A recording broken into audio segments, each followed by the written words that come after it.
everyone, welcome back to Ms. English, where learning English feels like chatting with your best friends. I'm Mia, your English coach with a mug of iced coffee in one hand and a weekend story in the other. And I'm Jake, the guy who tried to relax this weekend, but ended up reorganizing my entire closet. Not sure if that counts as rest. It totally doesn't. You sound like one of those I'll just clean one drawer people who ends up washing curtains. Guilty. But, that's exactly what we're talking about today. How to talk about your weekend naturally in English. Yes, because when someone asks, "So, how was your weekend?" you can say more than just, "It was good." We are going to show you how to sound more natural, confident, and fluent. And we'll share real examples, common phrases, and even a few new weekend habits that are trending, like skincare Sundays or journaling mornings. Oh, I love those. Okay, let's start with the basics. When someone asks, "How was your weekend?" you can begin with something simple like, "It was great," or "It was pretty relaxing." Then add a few details. Exactly. For example, I could say, "It was great. I stayed home on Saturday and watched a movie. On Sunday, I went out for coffee with my friends." That's a perfect structure. Short, clear, and natural. You're saying what you did and how you felt. And for those who like variety, you can also use words like amazing, busy, chill, or productive. So instead of "it was good," say "it was chill," or "it was super productive." Right. And if you want to sound like a native speaker, you can add a phrase like, "I finally had time to." For example, "I finally had time to sleep in," or "I finally had time to clean my room." Oh, sleep in is one of my favorites. It means waking up later than usual. That's my weekend goal every time. Same here. I set an alarm for 8 a.m., but somehow I wake up at 10 and call it self-care. You see? That's a great example of how to tell your story. Don't just say, "I slept late." Say something like, "I slept in on Sunday morning because I needed a slow start." Beautifully said. Now, let's talk about activities. Many people say only, "I watched TV," but you can make it sound better. Try, "I binged my favorite series on Netflix," or "I watched a new movie with my family." You can also say, "I caught up on my favorite show," which means you watched episodes you missed. Ooh, yes! And another natural one is, "I hung out with." For example, "I hung out with my cousins," or "I hung out with my best friend at a cafe." That one's super common. Native speakers use it all the time. Instead of saying, "met my friend," say, "hung out with my friend." Let's teach a few more good ones. Go for a walk. Try a new recipe. Catch up on work. Do some self-care. Yeah, self-care is a big one these days. It can mean anything from skincare to journaling or just having quiet time. That's true. For me, Sunday nights are my self-care routine. I light a candle, put on a face mask, and write in my journal. That's why your skin always looks better than mine.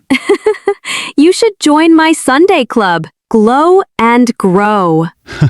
Deal. But see how natural that sounds, everyone? You're telling your story and using everyday English. Exactly. Let's show our listeners how to make their answers sound alive. Instead of saying, "I stayed home," you can say, "I stayed home and recharged after a long week." Or instead of "I did nothing," say, "I just took it easy." That's such a native phrase. It means you relaxed and didn't do much. Take it easy is perfect for slow weekends, and you can use it anywhere. "I took it easy on Sunday," or "I just wanted a quiet weekend." And let's not forget went out. It simply means you left home to do something fun, like "I went out for dinner" or "I went out with friends." So, Jake, what about your last weekend? Give us your real example. Okay. On Saturday, I slept in and then met a friend for brunch. Later, I went shopping for a new jacket, and in the evening, I watched a movie at home. Sunday was quieter. I made pancakes, did laundry, and played some guitar. That's such a full weekend. See, listeners? That's how you answer naturally. You add small, real-life details that make your English sound smooth. What about you, Mia? Oh, my weekend was peaceful. On Saturday morning, I went for a walk by the lake. It was cloudy but calm.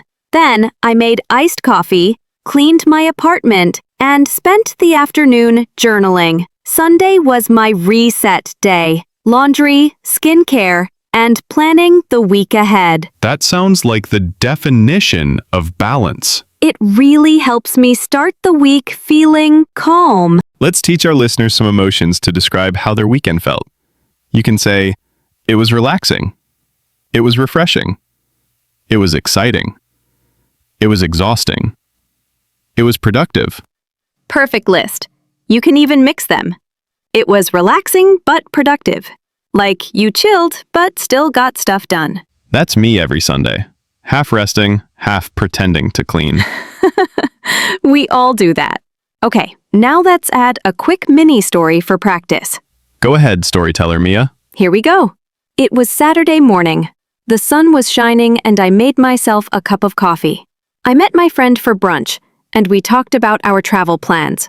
Later, I watched a movie with my family and felt so relaxed. That's such a nice example. Short, simple, and full of natural expressions. Exactly. You can build your own just like that. Choose 3 things you did, 1 feeling, and add a time phrase like on Saturday morning or on Sunday evening. Let's make it fun. How about a listener challenge? Mia, Jake. For example, on Sunday, I went hiking with my friends. I felt happy and refreshed. Mia, beautiful. And remember, small steps make big progress. Even 1 sentence every weekend builds your confidence. Love that. Okay, everyone, tell us about your weekend in the comments using this structure. On which day, I and your activity. I felt whatever the emotion. Absolutely. And here's a bonus tip. Record yourself speaking. You'll hear your progress and fix small mistakes naturally. That's a great idea. You can even pretend you're in a podcast with us. Your voice matters. So true. And now, before we wrap up, let's give our final vocabulary spotlight. All right, today's weekend words are sleep in, wake up late, hang out, spend time casually, catch up, reconnect after some time apart, take it easy, relax and not stress, recharge, get your energy back. And I'll add one idiom. Have a blast. It means have a great time. Example, we went to the beach and had a blast. Love it. So, what's one thing that made you smile this weekend? Think about it, say it in English, and share it in the comments. Because every small story you tell in English helps you sound more natural and more you. That's such a nice way to put it. Thanks. I learned from the best. All right, everyone. Thank you so much for joining us today on Ms. English. If you enjoyed this episode, don't forget to like, share, and subscribe. And tell us your weekend stories below. We might read a few in our next episode. Until then, keep speaking, keep shining, and don't forget, English grows with your everyday life. See you next time, everyone. Bye, everyone. Bye!